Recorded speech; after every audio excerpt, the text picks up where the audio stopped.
Tuhan bersamamu. Inilah Injil suci Yesus Kristus menurut Markus.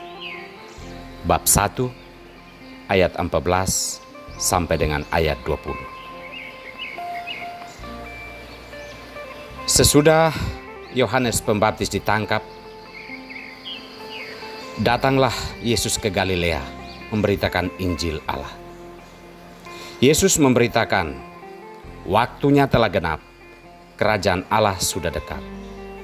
Bertobatlah dan percayalah kepada Injil.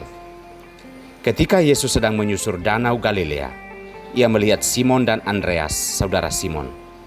Mereka sedang menebarkan jala di danau, sebab mereka itu penjala ikan.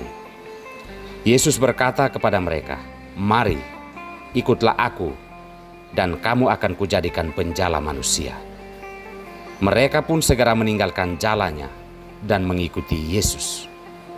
Sesudah Yesus meneruskan perjalanannya sedikit lagi, dilihatnya Yakobus anak Zebedeus dan Yohanes saudaranya sedang membereskan jala di atas perahu bersama orang-orang upahannya.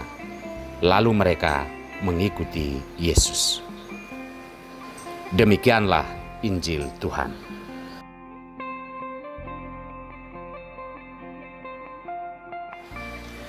Dunia yang kita lihat ini akan berlalu. Inilah sampan bersama saya, Pater Domi Kevi, SVD. Saudara-saudariku terkasih, kejarlah dalam hidupmu sesuatu yang tak akan berlalu.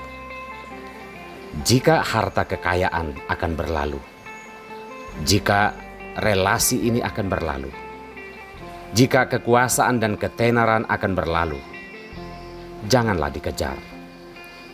Waktu dan kenyataan terus membuktikan betapa hal-hal duniawi ini akan berlalu. Dan ini suatu pertanda bahwa kita harus beralih dari pola dan cara hidup yang mendewakan dunia dan keindahannya. Ada yang abadi yang harus dikejar, yakni kehidupan bersama Tuhan. Jika perjalanan hidup kita di dunia ini akan berlalu. Hidup membutuhkan sebuah pertobatan dan pengakuan akan kuasa Allah dalam kehidupan kita. Saudara-saudariku terkasih, Niniwe adalah kota yang menakjubkan dan luasnya 3 hari perjalanan. Orang-orang yang hidup dalam kota ini jatuh dalam suatu cara hidup yang mengagungkan keindahan dunia. Mereka melupakan Tuhan hanya karena keindahan dan kekayaan yang mereka miliki. Berita dari Tuhan tiba bahwa dalam waktu yang relatif singkat, kota ini akan dijungkir balikan.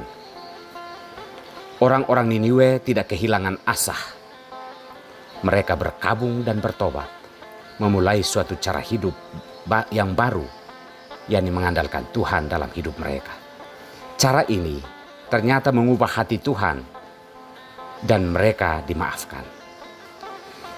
Yesus menyerukan pertobatan karena kerajaan Allah segera akan tiba.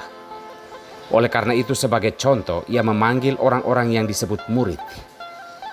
Mereka adalah orang-orang yang sibuk bekerja sebagai nelayan. Pada saat Tuhan memanggil mereka, mereka sedang asik-asiknya bekerja di pantai, yakni membereskan jala. Panggilan itu membuat mereka segera meninggalkan jala, orang tua dan sanak kerabat. Hal ini membuktikan bahwa kita membutuhkan pekerjaan di dunia.